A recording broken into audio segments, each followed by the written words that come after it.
감사합니다. 오늘 우리에게 주실 하나님의 말씀은 고린도전서 8장 1절부터 13절까지 말씀입니다. 고린도전서 8장 1절부터 13절까지 말씀입니다.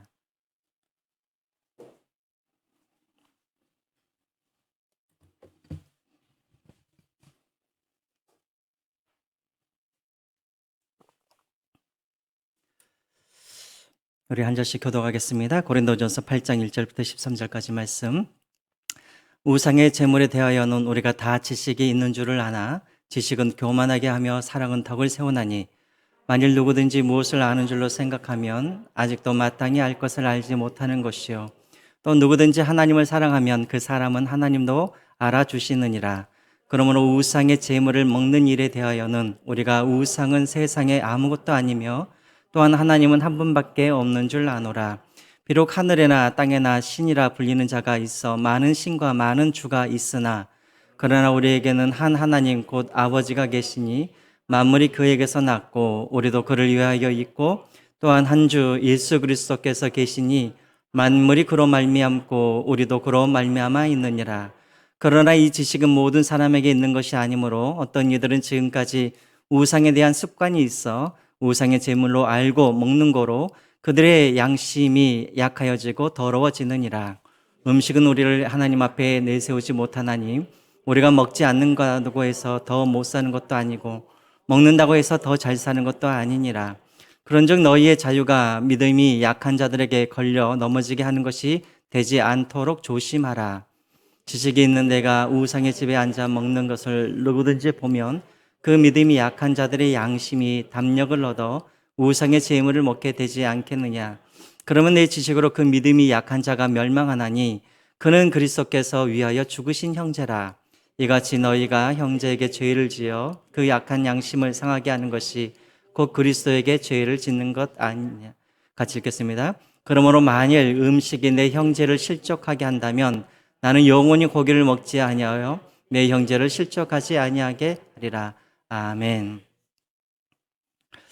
네, 날씨가 많이 추워졌죠. 여러분 늘 건강히 유념하시고 또 이렇게 또 수요일 날 또 뵙게 돼서 너무나 반갑습니다.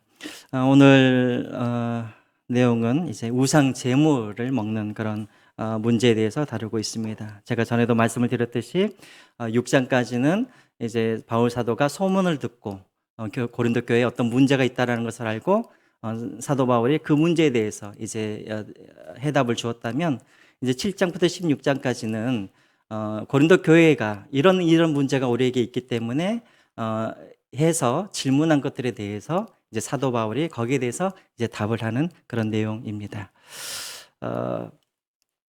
제가 어렸을 때 제가 기억을 해보면 저희 집도 참 넉넉하지가 않아가지고 1년 중에 가장 풍성한 때가 명절 때 그리고 제삿날이었던 것 같아요. 그래서 이제 어렸을 때 보면 제삿날을 많이 기다렸습니다. 언제가 제삿날인가. 조상님을 뵙고 싶었던 게 아니라 그때가 되면 이렇게 먹을 것이 많으니까 평소에 먹어보지 못한 것을 이제 풍성하게 먹을 수가 있으니까 늘 이렇게 제삿날을 많이 기다렸던 것 같습니다. 자, 그런데 이제 제가 중학교 올라가서 이제 교회를 다니기 시작했는데 그때부터 이제 문제가 생기기 시작한 것이죠. 교회 갔더니 이제 그때 이제 전도사님이 뭐라고 하시냐면 제사를 드릴 때 절을 하면은 이게 죄가 된다라는 거예요. 근데 또 이제 그분이 또 무슨 말까지 했냐면 지금 생각해 보면 왜 그때 그런 이야기를 했는지 제사 음식을 먹어도 죄가 된다라고 그렇게 저에게 이야기를 해주셨어요. 성경에도 지금 그때는 성경에 있는 줄 알았더니 지금 이제 알고 보니까 성경에 없는 말을 하셨어요. 제사 음식은 먼저 귀신이 먹는다는 거예요. 그리고 이것을 갖다가 다시 토해내는 것이 바로 제사 음식이라는 것이죠. 그래서 그 음식을 먹게 되어지면 자동으로 우리가 죄를 짓기 때문에 우리가 제사상에 올려져 있는 그런 음식을 먹어서는 안 된다라고 그렇게 제가 교육을 받았습니다. 자, 그리고 나서는 이제 제사가 이제 이 제사를 드리는데 늘 이제 그게 걱정이 된 거예요. 내가 혹시라도 잘못해서 제사상에 올려놓은 그런 음식을 먹으면 안 되는데 하면서 늘 밥상머리에서 그냥 이렇게 이게 올려져 있었던 건지 아닌 건지 늘 구분하면서 그렇게 먹었던 것 같아요. 과일 같은 경우는 위에를 이렇게 싹둑 자르지 않습니까? 그렇죠. 이렇게 윗부분을. 그러니까 과일 저거는 제사상에 올라가 있기 때문에 저거는 안 먹어도 돼. 근데 다른 것들 있잖아요. 뭐 꼬막 같은 거, 뭐 나물 같은 거, 제사 드리는 거 나가지고 다 합쳐버리니까, 저게 이게 먹어도 되는 건지 안 먹어도 되는지 항상 그런 고민을 하면서 제사 음식을 먹었던, 그냥 음식을 먹었던 그런 기억이 있습니다. 우리 장로님한테 한번 질문해 볼까요? 장로님, 지금 이제 부천에 막 공장들이 많이 있잖아요. 보통 공장을 시작하면 요즘에도 이렇게 고사를 먼저 지내고 이렇게 또 사업을 시작하지 않습니까? 장로님 한번 상상을 해보세요. 만약에 바로 옆에 공장에서 이제 개업을 한다고, 이제 비즈니스를 시작한다고, 대지모를 올려놓고, 이제 고사를 다 지냈어요. 자, 고사를 다 지내고 난 다음에 그 제사상에 올려놓은 고사를 지낸 그 돼지머리, 또 이제 돼지고기, 이것을 가지고 와가지고 우리 장로님한테, 우리 옆에서 이제 우리 개업했는데 앞으로 잘 지내봅시다 하면서 그 고기를 갖다 드렸어요. 자, 우리 장로님 같으면 그 고기를 드시겠습니까? 안 드시겠습니까? 받아놓기만 하고 안 먹어요. 난 또 없어서 못 먹어요. 그럴 줄 알았는데. 받아놓기만 하고. 그렇습니까? 혹시 우리 전도사님이 장로님하고 무슨 관련이 있는가? 받아놓고만 안 먹는다. 어떤 분들은 아예 나는 크리스찬이니까 나는 안 받겠습니다 하는 분들도 있을 것이고, 우리 장로님처럼 지혜로우신 분들은 받아놓고 또 안 먹는 분들도 있을 것이고, 또 어떤 분들은 교회에 다님에도 불구하고 없어서 못 먹지 하면서 그냥 더 달라고 해서 먹는 그런 분들도 있을 것입니다. 여러분에게 한번 질문을 할게요. 여러분, 먹어도 될까요? 아니면 먹으면 안 될까요? 그런 음식들. 잘 모르시겠어요? 네, 상관없는데 덕을 위해서. 덕을 위해서. 맞습니다. 고린도 교회 안에도 그런 문제들이 있었습니다. 성도들 간에 갈등이 생겼죠. 어떤 문제냐면 우상에게 절을 하는 것은 이건 분명히 우상 숭배이기 때문에 그렇게 하지 말아야 할 것은 이들은 알고 있었습니다. 하지만은 예수님께서 직접적으로, 또 성경에서 직접적으로 우상에게 드리는 이 제물, 우상에게 드리는 그 고기를 먹어야 되는지 먹지 말아야 되는지 이 부분에 대해서는 성경에서 정확하게 입장을 밝히지 않았기 때문에 고린도 교회 성도들 간에 두 가지 그런 입장으로 그렇게 나누어져서 서로가 갈등을 했던 것이죠. 어떤 파들은 먹어도 된다. 믿음 있는 사람들은 먹어도 된다라고 하는 사람들이 있었고, 또 믿음이 연약한 사람들은 이것은 먹어서는 안 됩니다. 이것은 우상 숭배입니다라고 그렇게 말하는 사람들이 있었습니다. 자, 이럴 경우에 우리는 어떻게 해야 되는가? 먼저 여러분 우리가 1절을 한번 읽어보겠습니다. 1절입니다. 우상의 제물에 대하여는 우리가 다 지식이 있는 줄 아나 지식은 교만하게 하며 사랑은 덕을 세우나니. 여러분, 고린도라는 도시 여러분 잘 알고 계시죠? 여기는 아가야라는 큰 어떤 지역의 일종의 수도였습니다. 고린도는 아가야라는 지역의 수도였던 것이죠. 그리고 이곳은 항구 도시였고 또 헬라 문화의 중심지였습니다. 그러니까는 여기에는 뭐가 많았냐면 신전이 많았습니다. 신전. 그래서 신전 집합소였었죠. 특별히 어떤 신이 또 유명했냐면 제가 전에도 말씀드렸지만 미의 여신인 아프로디테 신전이 바로 여기에 있었습니다. 자, 그러니까 여기에서는 신전이 많다 보니까는 늘 여기 안에는 제사가 끊임없이 그렇게 하나님 앞에, 하나님이래요. 우상하게 그렇게 제사를 많이 드려지고 있었습니다. 예를 들자면 배를 타고 무역하러 배를 타러 나갈 때도 제사를 지냈었고, 또 개업을 할 때도 제사를 지냈었고, 또 결혼을 앞두고도 제사를 지냈었고, 또 멀리 여행을 갈 때도 또 제사를 드렸고. 자, 이렇게 모든 어떤 생활과 이 고린도 사람들의 그런 생활과 이 제사 드리는 것은 아주 밀접하게 그렇게 연관이 있어서 매일매일 그 수많은 그런 제사들이 고린도 도시 안에 있는 그런 신전에서 그렇게 드려지고 있었다라는 것이죠. 자, 그러니까 여러분 한번 상상을 해 보십시오. 그렇게 많은 그런 어떤 신전에서 매일매일 제사가 드려지고 있기 때문에 여러분 얼마나 많은 가축들이 그렇게 그 신전에서 도축되어지고 얼마나 많은 그런 제물들이 그렇게 신전에서 그렇게 신들에게 올려졌겠습니까? 자, 그러다 보니까는 문제가 하나 생겼죠. 어떤 문제예요? 자, 매일매일 그렇게 많은 그런 어떤 소와 양을 불태우고 제사를 지내는데 이제 남은 고기를 이것을 소화시킬 방법이 없는 거예요.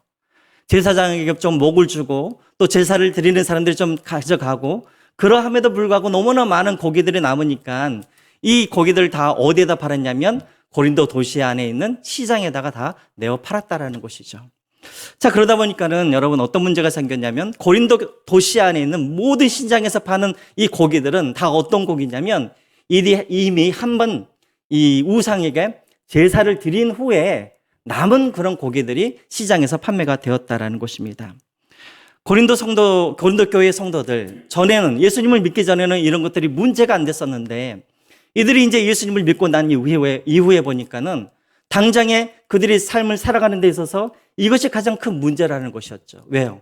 고기를 안 먹으면 안 되잖아요. 어찌됐건 내 자식도 고기를 먹어야 되고 또 우리 가족들에게도 고기를 먹어야 되고 또 사업을 하다 보면 또 고기를 먹어야 되고 자, 그런 어떤 문제가 생기는데 자, 이 문제를 가지고 이제 이 사람들이 갈등이 생기기 시작했다라는 것입니다. 자, 그런데 다행히도 당시에 고린도 교회의 많은 성도들은 이 우상 제물을 갖다가 어떻게 먹어야 되는지에 대해서 이들은 이미 많은 지식을 갖고 있었다라고 말을 하고 있습니다. 이들은 이미 자신들의 신학적으로 이미 이들은 정립이 되어 있었다라는 것이죠. 이들은 어떤 지식을 갖고 있었냐면 4절부터 6절까지 바로 이러한 지식을 갖고 있었습니다. 4절부터 6절까지인데요. 제가 한번 읽겠습니다. 그러므로 우상의 제물을 먹는 일에 대하여는 우리가 우상은 세상에 아무것도 아니며 또한 하나님은 한 분밖에 없는 줄을 아노라. 비록 하늘에나 땅에나 신이라 불리는 자가 있어 많은 신과 많은 주가 있으나 그러나 우리에게는 한 하나님 곧 아버지가 계시니 만물이 그에게서 났고 우리도 그를 위하여 있고 또한 한 주 예수 그리스도께서 계시니 만물이 그로 말미암고 우리도 그로 말미암아 있느니라 라고 되어 있습니다. 여러분 당시 고린도 도시에 살고 있던 사람들은 이 세상에는 다양한 신이 있다라고 그들은 믿었던 것이죠. 하지만 당시 고린도 교회 성도들은 그리고 사도 바울은 확실한 그들은 신앙 고백이 있었습니다. 어떤 신앙 고백이 있었냐면 우상은 아무것도 아니다라는 이런 확실한 그런 지식이 있었다라는 것이죠. 여러분 히브리어로 우상이 제가 갑자기 생각이 안 나는데 할렐렘인가요? 히브리어로 그것이 되는데 원래 히브리어 뜻은 무엇이냐면 우상은 헛된 것, 아무것도 아닌 것 이런 뜻을 가지고 있습니다. 다시 말하면 이 고린도 교회 성도들은 우상 아무것도 아니라고 이들은 이미 알고 있었다라는 것이죠. 오직 신은 이 땅을 창조하시고 이 천지를 창조하시고 지금도 우주 만물을 다스리시는 하나님 한 분밖에 신은 없다라고 이들은 믿고 있었다라는 것입니다. 그렇기 때문에 신은 오직 하나님 한 분뿐이고 우상은 아무것도 아니기 때문에 그 아무것도 아닌 우상 앞에 이 고기를 드린 그 고기를 우리가 먹는들 우리는 상관이 없다라고 그들은 생각했다라는 것이죠. 그래서 여러분 사도 바울도 고린도전서 10장 25절과 26절에 보면은 이렇게 이야기를 하고 있습니다. 한번 보여주시겠어요? 자, 제가 읽겠습니다. 무릇 시장에서 파는 것은 양심에 의하여 묻지 말고 뭐하라? 먹으라 라고 되어 있죠. 그리고 26절 한번 볼까요? 이는 땅과 거기 충만한 것이 누구의 것임이라? 주의 것입니다. 다시 말하면 이 땅에 있는 모든 고기와 음식들은 다 하나님의 것이고 하나님께서 우리에게 허락하신 것이기 때문에 너희들이 양심에 꺼리낌 없이 그냥 먹어도 된다라고 사도 바울은 이야기했다라는 것입니다. 다시 말하면 사도 바울뿐만 아니라 많은 고린도 교회는 이미 우상 제물을 갖다가 어떻게 먹을 것인가에 대한 이들은 이미 지식을 갖고 있었고 그래서 이들은 거기에 대해서 자유함을 누리고 있었다라는 것이죠. 그러나 모든 사람들이 다 그랬던 것은 아니었습니다. 7절 한번 보시겠습니다. 그러나 그 고린도 교회 성도들 중에는 이런 사람들도 있었다라는 것이죠. 7절 같이 한번 읽어볼까요? 시작. 그러나 이 지식은 모든 사람에게 있는 것이 아니므로 어떤 이들은 지금까지 우상에 대한 습관이 있어 우상의 제물로 알고 먹는 거로 그들의 양심이 약하여지고 더러워지느니라. 자, 이 말이 무슨 말이냐면 자, 이 사람들이 예수님을 믿기 전에는 이 사람들은 다 어떤 사람들이었냐면 우상을 섬기던 사람들이었다라는 것이죠. 자, 그런데 이들은 어떤 생각을 갖고 있었냐면 거기에 보면은 이제 우상에 대한 습관이라고 나와 있는데 자, 이들은 우상의 음식을 어떻게 이해를 했냐면 우상의 음식을 먹는 것이 우상을 섬기는 것이라고 이들은 생각을 했다라는 거예요. 이해가 되시죠? 여러분 우리가 지난주에 성찬식을 하지 않았습니까? 그렇죠? 성찬식을 할 때 우리가 예수 그리스도의 몸을 상징하는 떡과 예수 그리스도의 피를 상징하는 포도주를 우리가 함께 먹으면서 이것을 먹고 마심으로 우리가 무엇을 상징한다고 했습니까? 그리스도께서 내 안에 계시고 내가 그리스도 안에 계시고 이것을 상징한다라고 제가 이야기를 했죠. 우리가 연합하였다라는 그런 의미를 갖고 있다고. 근데 여러분 우상 숭배자들도 똑같은 생각을 했다라는 거예요. 이들은 우상에게 드리는 그 제물을 그들이 먹으면 우상과 우리가 연합하게 되어지고 그리고 그리고 우상과 우리가 교제할 수 있는 그런 관계가 되었다라고 그들은 믿고 있었다라는 것이죠. 자, 그렇기 때문에 여러분 이들은 우상의 음식을 먹는다라는 것이 이들에게는 단순한 의미가 아니었다라는 것이죠. 자, 그런데 그런 사람들이 교회 안에 들어왔습니다. 그런 사람들이 교회 안에 들어왔는데 교회 안에 들어와다 보니까는 교회 사람들이 다 어떻게 하고 있어요? 다 우상하게 드리는 그 음식을 다 뭐 하고 있었어요? 먹고 있는 거예요. 그러니까 이 사람들이 이해가 안 되는 거예요. 아니, 예수님을 믿는 사람들은 예수님만 믿어야지 왜 이들은 우상의 음식을 먹으면서 우상도 동시에 섬기는가? 이런 일들이 그런 오해를 이 사람들이 하고 있었다는 것입니다. 근데 우리는 쉽게 생각할 수 있죠. 아유, 그냥 교회 와가지고 성경 공부하면 그런 마음이 떠나갈 텐데 왜 그런 마음을 못 벗었을까? 7절에 나와 있죠. 우상에 대한 습관이 남아있다는 거예요.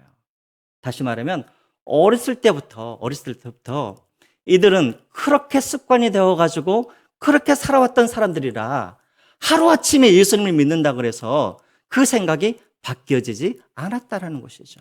이해가 되시죠? 자, 그래서 그것 때문에 실족하는 사람들이 있었다라는 것입니다. 그것 때문에 또 교회 안에서 갈등과 논쟁이 일어나게 되었다라는 거예요.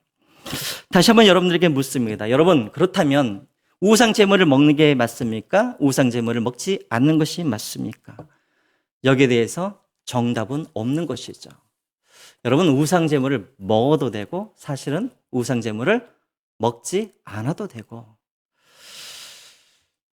이것은 여러분 먹는다 그래서 죄가 되는 것도 아니고 안 먹는다 그래서 죄가 되는 것도 아닙니다. 여러분 이것을 갖다가 우리가 신학적으로 뭐라고 그러냐면 한번 그 다음 걸 한번 보여주시겠어요? 이것을 보통 우리가 오늘 말씀의 주제처럼 아디아포라라고 그렇게 부릅니다. 아디아포라. 자, 이 말은 무슨 말이냐면 규정할 수 없는 진리라는 그런 뜻을 가지고 있습니다. 진리는 여러분 두 가지가 있어요. 규정되어져 있는 진리가 있고 규정할 수 없는 진리가 있어요. 규정되어지는 진리가 무엇일까요? 예를 들면 십계명 같은 경우이죠. 그렇죠? 살인하지 말아라. 또 거짓말하지 말아라. 또 여러 가지 규정되어지는 그런 진리들이 있잖아. 이것은 지키지 않으면 어떻게 돼요? 죄가 되는 것이 있어요. 근데 이제 성경에서 말하지 않는 것들이 있죠.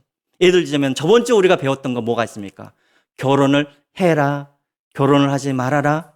여러분 이것은 죄가 됩니까? 죄가 안 됩니까?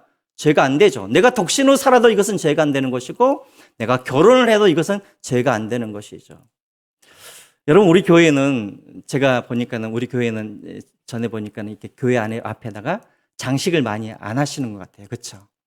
성탄절 때도 장식 잘 안 하시고 또 이번에 우리 추수감사제 때도 저는 지금까지 이게 당연히 다 해야 되는 거 아닌가 해서 봤더니 우리 교회는 또 그렇게 하지 않고 여러분 강대상 앞에다가 장식을 하면은 죄가 됩니까? 그럼 또 장식을 안 하면 죄가 되어집니까? 아니죠. 그런 것들이 많이 있다라는 거예요. 예를 들어서 어떤 교회는 드럼을 치면 안 되는 교회가 있고 또 드럼을 또 치는 교회들이 있고 이게 뭐 문제가 되는 것은 아닌 것이죠.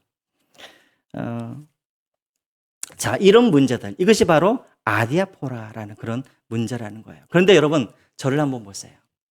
교회 안에서 어떤 문제가 생기고 분쟁이 생기고 다툼이 생길 때는요. 규정된 진리, 다시 말하면 확실한 진리의 문제 가지고 교회가 다툼이 일어나는 경우는 거의 없어요. 자, 무엇 때문에 교회가 거의 다 분쟁이 일어나냐면 바로 이 아디아포라는 이 문제, 규정되어지지 아니하는 이 진리의 문제, 이것 때문에 성도들 간에 갈등이 생기고 문제가 생기고 분쟁이 일어나는 경우가 많이 있다라는 거예요. 제가 미국에 있었을 때 제가 아는 아틀란타 교회 하나가 있었어요. 그 교회는 목사님이 어디 이렇게 선교 여행을 갔다 오시더니 갑자기 교회에 선포를 하셨어요. 우리가 다음 주부터는 우리가 예배를 시작할 때 우리가 촛불을 켜고 우리가 예배를 드리겠습니다. 보통 미국의 그 감리교회라든가 천주교 교회 같은 경우는 예배를 시작하기 전에 보통 촛불이 3개 정도가 이렇게 있어요. 그러면 이제 그 어떤 특별한 날이 되거나 어떤 그런 날이 되어지면 가족들이 앞에 나와가지고 아니면 사제들이 나와서 촛불을 킴과 동시에 예배를 이렇게 드려요. 여러분 한번 생각을 해보세요. 촛불을 켜고 막 오르간 소리가 나고 그러면 예배가 얼마나 막 경건하게 막 그렇게 보이겠습니까? 그래서 이 목사님이 그렇게 하고 싶다 그래가지고 그렇게 선포해버린 거예요. 자, 그랬더니 장로님들이 난리가 났어요. 아니, 우리 교회는 장로교 교회인데 무슨 예배를 드릴 때 촛불을 켜고 그렇게 예배를 드리냐고 하면서 장로님들과 막 싸우기 시작해가지고 결국은 그것 때문에, 거짓말이 아니라 그것 때문에 교회가 나눠지는 그런 교회도 있었어요. 저는 진짜 이야기만 그런 교회가 있는 줄 알았더니 촛불 켜는 그 문제 때문에, 물론 그 안에는 여러 가지 많은 문제가 있었겠죠.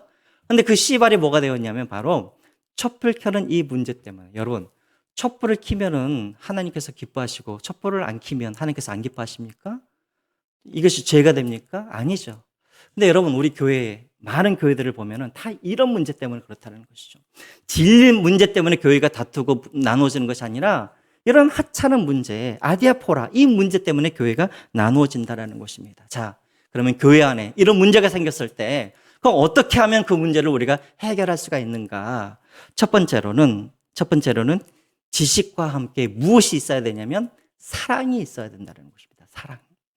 다시 한번 여러분, 우리 1절을 한번 다시 한번 읽어보겠습니다. 1절 같이 한번 읽어볼까요? 시작.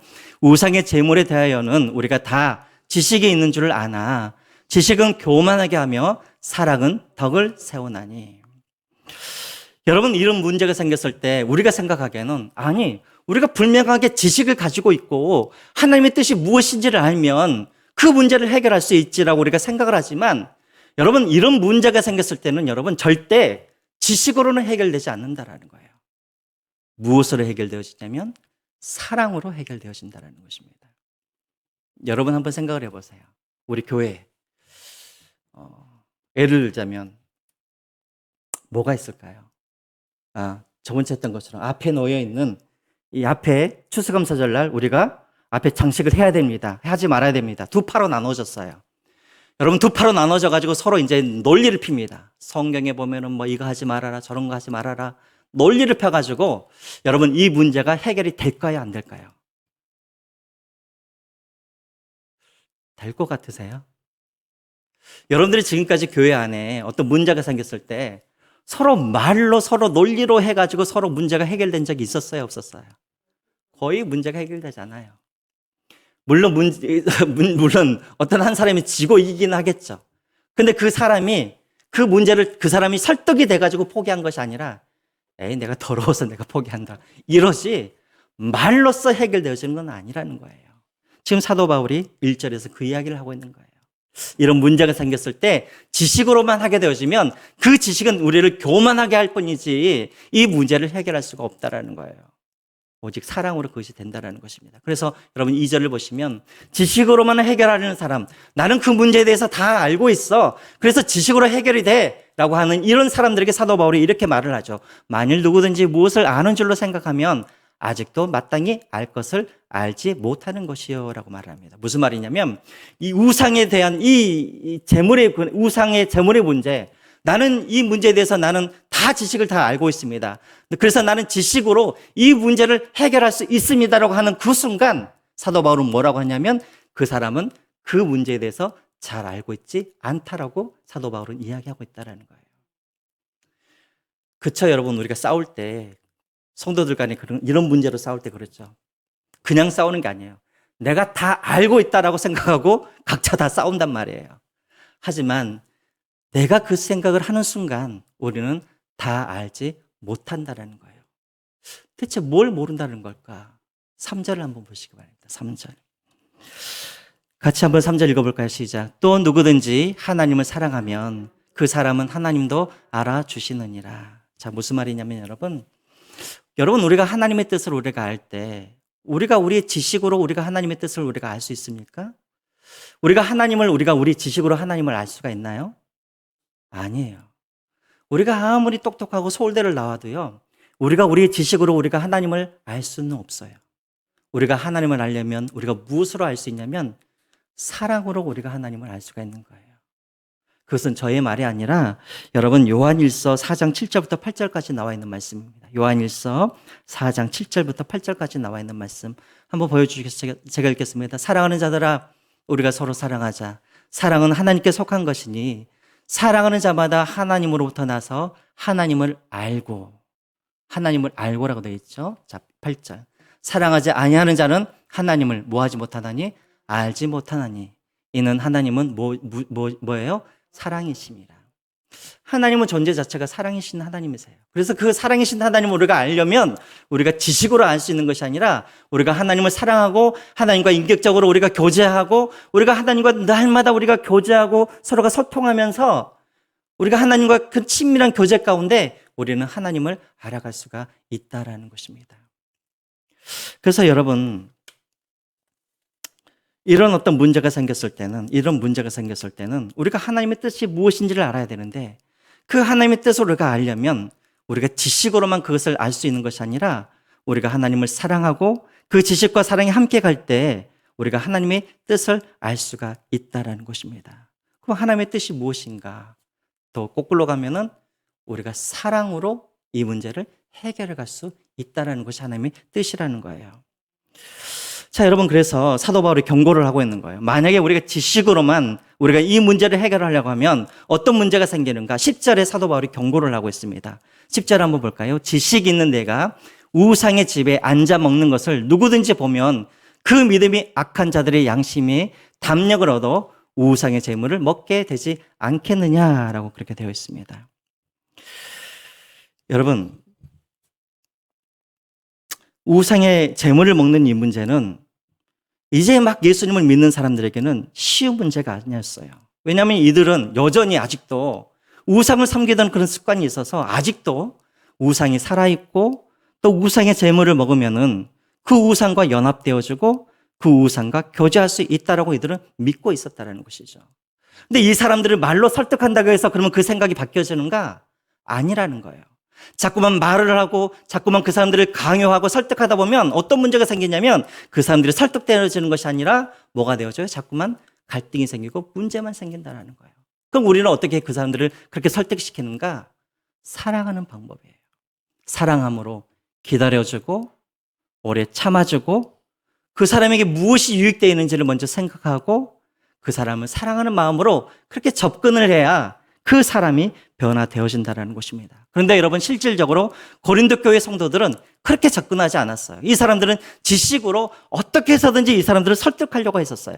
단지 지식으로만 한 것이 아니라 그 사람들 앞에서 어떻게 했냐면 실질적으로 고기를 먹는 것을 보여주기도 했고 또 그 사람들 앞에서 그 사람들에게 이 고기를 먹으라고 그들은 강요를 했다라는 거예요. 그리고 그 사람들에게 뭐라고 했냐면 너희들은 왜 그렇게 믿음이 없느냐? 하나님은 신은 한 분밖에 없으시는데 너희들은 왜 믿음이 약해서 이 고기를 먹지 못하느냐 하면서 그들에게 오히려 강요하고 그들 앞에서 고기를 먹는 것을 보여주고 그런 식으로 그들은 지식을 그들에게 강요했다라는 것입니다. 그러다 보니 어떤 문제가 생겨요? 이 사람들이 점점 실족하게 됐다라는 것입니다. 그리고 자꾸만 이들에게 강요를 하니까 이들이 음식을 먹기는 먹는데 그냥 먹습니까? 아니죠. 양심에 꺼리낌을 가지고 이들이 음식을 먹을 수밖에 없다라는 것입니다. 그러다 보니까 어떻게 돼요? 실족하게 된다라는 것입니다.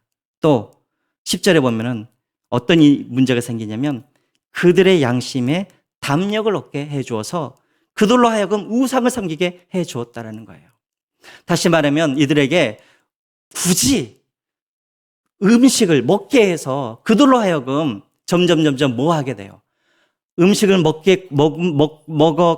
강제로 먹게 함으로 말미암아 이들이 점점 담대함을 가져서 이들이 음식을 먹게 하게 하고 그런 말미암아 이들이 과거의 우상을 섬기던 그 모습으로 다시 돌아가도록 그렇게 이들을 만들어 버렸다라는 것입니다. 이렇게 해서는 안 된다라는 거예요. 사랑으로 해야지 지식으로 강요하거나 그렇게 해서는 이 문제를 해결할 수가 없다라는 것입니다. 여러분 그래서 우리가 늘 기억해야 할 것이 있어요. 내가 가지고 있는 이 지식과 내가 가지고 있는 이 지혜가 정말 하나님께서 주시는 지혜인지 아니면 다른 지혜인지를 우리가 알아야 되는 거예요. 여러분 야고보서 3장 15절부터 18절까지 사도 바울이 이렇게 말을 하고 있습니다. 같이 한번 읽어보겠습니다. 시작. 이러한 지혜는 위로부터 내려온 것이 아니요 땅의 것이요 종에게 것이요 귀신의 것이니 16절입니다. 시기와 다툼이 있는 곳에는 혼란과 모든 악한 일이 있음이라. 17절. 오직 위로부터 난 지혜는 첫째 성결하고 다음에 화평하고 관용하고 양순하며 국률과 선한 열매가 가득하고 편견과 거짓이 없나니. 18절. 화평하게 하는 자들은 화평으로 심어 의의 열매를 거두느니라. 여러분, 내가 지식을 갖고 있고 지혜를 갖고 있고 내가 진리를 안다고 해서 그 모든 것이 다 하나님께로부터 온 것이 아니라는 거예요. 사랑이 없는 그런 지식과 지혜는 여러분 어떤 거예요? 사람들로 하여금 다툼이 일어나게 하여 주고 시기가 일어나게 하시고 분란이 일어나게 하는 거예요. 이런 지식은 어떤 지식이냐면 15절에 나와 있는 것처럼 이것은 하나님께서 주시는 지혜와 지식이 아니라 이것은 세상의 지식이고 귀신의 지식이라고 말을 합니다. 여러분 기억하십시오. 내가 가지고 있는 이 지식이, 내가 가지고 있는 이 지혜가 하나님께서 주신 것인지 귀신이 주신 것인지 우리가 어떻게 할 수가 있냐면 그 열매를 보면 알 수가 있다는 거예요. 내가 지금 지식을 가지고 사람들에게 말을 하는데 이 지식으로 말미암아 우리 안에 분열이 일어나고 화평이 깨어지고 시기와 미움과 다툼이 일어난다면 내가 가지고 있는 이 지식은 하나님이 주신 지식이 아니라 누가 주신 누가 주는 지식이에요? 귀신이 준 지식이라는 거예요. 하나님께서 주시는 그 지식은 그 지식을 발휘하게 되어지면 어떤 일들이 일어나면 화평과 그리고 그 안에 의의 열매를 맺게 되어지고 양순과 국률과 선한 열매를 맺게 되어진다는 것입니다. 지금 고린도 교회 안에는 지식이 있다는 사람들이 지식이 없는 믿음이 연약한 사람들에게 지금 설득하고 그들에게 지금 지식을 넣어주려고 하는데 그들 안에는 무엇만 있었냐면 다툼과 나눔과 미움과 시기밖에 없었다는 거예요. 그러면 여러분 그 지식은 하나님이 주신 것이 아니라는 것입니다. 항상 여러분 그래서 지식과 함께 무엇이 함께 있어야 되냐면 사랑이 함께 있어야 한다라는 것입니다. 여러분 전에도 제가 전에 교회를 섬길 때도 항상 이런 문제들이 항상 있었어요. 그 전에 있던 교회도 마찬가지고 전에 있던 교회도 방언파와 반방언파들이 있었습니다. 우리 교회도 아마 그런 분들이 계실 수도 있어요. 새벽 기도를 하면은 꼭 방언을 하는 사람들이 있고 또 그 방언을 또 싫어하는 분들이 또 있어요. 그렇죠? 근데 각자 다 말을 하면은 그 말이 다 맞아요. 방언 반대파들. 우리 교회는 장로교회인데 방언의 은사는 이미 성경이 다 이렇게 만들어지고 그리고 하나님께서 이미 다 계시를 했기 때문에 이제는 방언의 은사가 필요가 없다라고 이제 주장을 해요. 그래서 우리 장로교회에서는 방언은 없다라고 그렇게 이야기를 합니다. 그래서 방언을 하는 사람들을 오히려 이제 이단으로 그렇게 생각하는 사람들이 있고 또 방언 반대파들은 또 뭐라고 합니까? 이 방언은 개인의 유익을 위해서 하는 것인데 굳이 또 새벽기도 와가지고 그렇게 할 필요가 있느냐 하면서 방언을 반대하는 사람들이 있어요. 근데 또 방언을 찬성하는 사람들이 있죠. 이 사람들은 어떤 사람들입니까? 성령이 우리 안에 계시고 우리 안에 성령이 계시면 당연히 우리에게 성령의 은사를 주시는 것이고 그 성령의 은사 중에 방언을 하는데 이 방언이 무슨 문제가 되느냐 그러면서 이렇게 또 방언을 찬성하는 사람들이 있습니다. 근데 좀 곤란하게 꼭 이런 분들이 꼭 저를 찾아와요. 그래서 물어봐요. 목사님 와보세요 하면서 방언을 하는 게 맞아요? 안 하는 게 맞아요? 이분은 이 이야기를 내가 방언을 찬성하면은 반대하시는 분들이 시험이 들 것 같고 또 이분 입장을 들어보면 이 사람이 시험을 들 것 같고 근데 꼭 물어봐요. 혼자 와서 물어보면 될 텐데 같이 와서 물어봐가지고 그럴 때가 있습니다. 여러분 그런데 이 문제는 여러분 지식이 없어서 생기는 문제가 아니죠. 이 문제는 왜 생기는 문제일까요? 사랑이 없어서 생기는 문제인 거예요. 여러분 교회 안에도 마찬가지예요. 교회 안에 수많은 문제들이 있는데 이 모든 문제들은 지식이 없어서 나타나는 문제가 아니라 진리를 몰라서 생기는 문제가 아니라 무엇이 없기 때문에 사랑이 없기 때문에 나타나는 그런 문제라는 것이죠. 그래서 여러분 사도 바울은 고린도전서 14장 2절에 이런 말씀을 하죠. 우리 같이 한번 읽어볼까요? 고린도전서 13장 2절 말씀 읽겠습니다. 내가 애언하는 능력이 있어 모든 비밀과 모든 지식을 알고 또 산을 옮길 만한 모든 믿음이 있을지라도 사랑이 없으면 내가 아무것도 아니요. 그렇죠? 내가 아무리 많은 지식을 갖고 있어도 사랑이 없으면 아무것도 아니라는 거예요. 여러분, 교회 안에 여러 가지 그런 많은 진리의 문제가 아닌 그런 이런 문제들이 생겼을 때 여러분 지식을 가지고는 절대 해결할 수가 없는 거예요. 논리를 가지고 또 말로 아무리 상대를 설득하려고 해도 분쟁이 일어나고 다툼만 일어날 뿐이에요. 우리에게 필요한 게 뭐라고요? 사랑으로 그 일들을 해결해야 그 문제가 해결된다는 것입니다. 첫 번째로 사도 바울은 사랑으로 해결하라는 거예요. 두 번째로 마지막으로 이런 문제가 생겼을 때 우리에게 필요한 게 무엇인가? 절제라는 것입니다. 절제. 특별히 자유의 절제가 필요하다고 말을 합니다. 8절과 9절 제가 읽겠습니다. 8절과 9절. 음식은 우리를 하나님 앞에 내세우지 못하나니 우리가 먹지 않는다고 해서 더 못 사는 것도 아니고 먹는다고 해서 더 잘 사는 것도 아니니라. 그런즉 너희의 자유가 믿음이 약한 자들에게 걸려 넘어지게 하는 것이 되지 않도록 조심하라라고 되어 있습니다. 여러분 사도 바울이 뭐라 그럽니까? 우상에게 바친 이 음식을 먹든지 안 먹든지 이것은 상관이 없다라는 거예요. 고기를 먹든지 고기를 먹지 않든지 그것은 너희의 자유라는 것입니다. 그런데 문제는 무엇이냐면 그 자유를 사용할 때 그 기준이 무엇이 되어야 하냐는 거예요. 그 기준이 무엇이 되어야겠습니까? 내가 기준이 되는 것이 아니라 누가 기준이 되어야 돼요? 다른 사람들이 기준이 되어야 한다는 것입니다. 나의 유익이 아니라 다른 사람들에게 유익이 되는 그 기준으로 나의 자유를 사용해야 한다라는 것입니다. 만약에 내가 고기를 먹을 수 있는 그런 자유가 있음에도 불구하고 내가 이것을 먹을 때 아까 우리 장로님께서 말씀하셨던 것처럼 다른 사람들이 실족하게 되어지면 내가 그 자유를 어떻게 해야 돼요?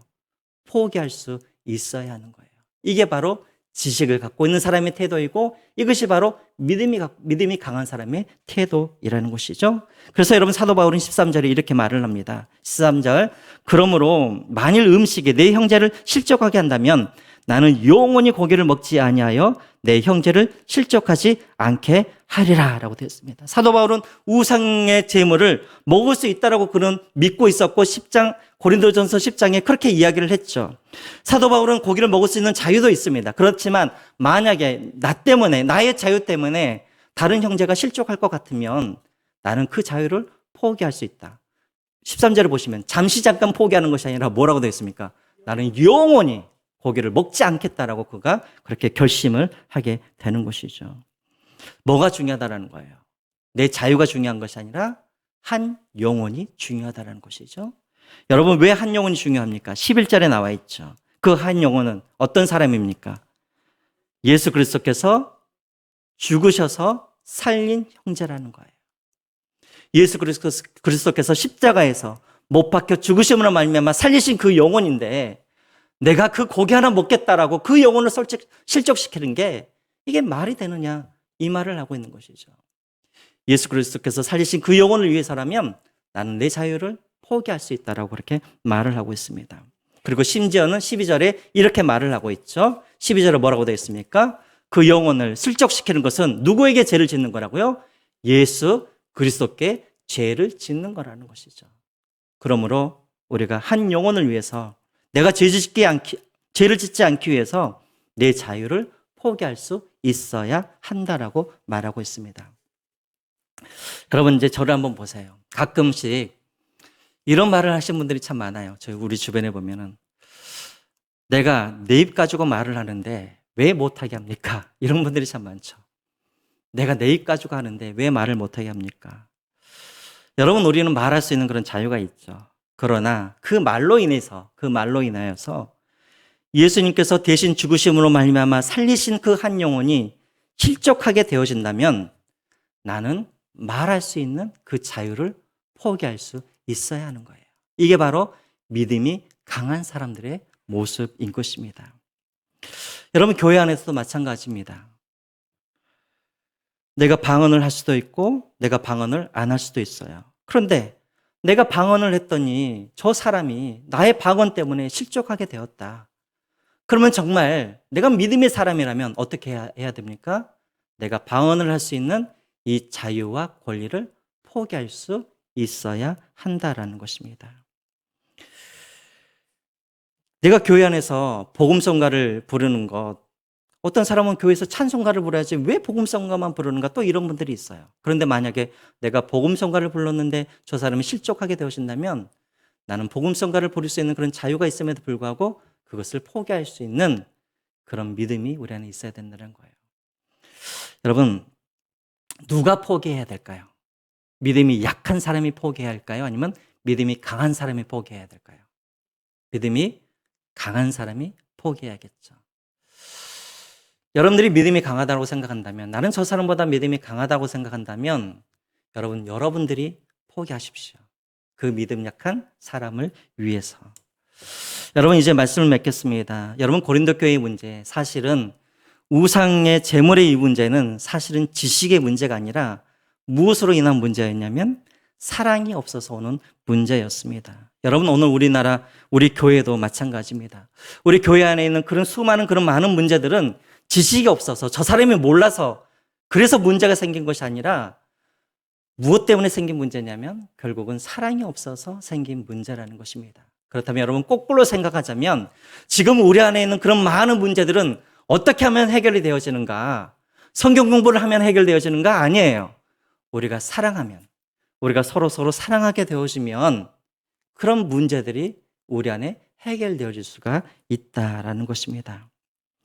저는 우리 성수교회 우리 성도님들은 지식이 아니라 사랑으로 서로를 대하고 사랑으로 우리 안에 있는 그런 문제들을 해결해 갔으면 좋겠습니다. 나의 유익보다는 다른 형제의 유익을 먼저 구하고, 그리고 다른 성도를 위해서 나의 자유와 권리와 유익을 포기할 수 있는 그런 성숙한 그런 성도들이 되었으면 좋겠습니다. 그리할 때 그리스도의 몸된 우리 교회는 정말 하나님께서 기대하시는 그런 온전한 그런 교회의 모습으로 우리는 날마다 그렇게 성장해 갈 것이고, 하나님은 그런 우리 교회를 통하여서 하나님은 계속해서 역사하시고 우리 교회를 사용하여 주셔서 계속해서 하나님 나라를 확장시켜가는 그 일에 우리를 사용하여 주실 줄로 믿습니다. 이렇게 살아가시는 저와 여러분들이 되시기를 주님의 이름으로 축원드립니다. 우리 함께 하나님 앞에 한번 기도했습니다.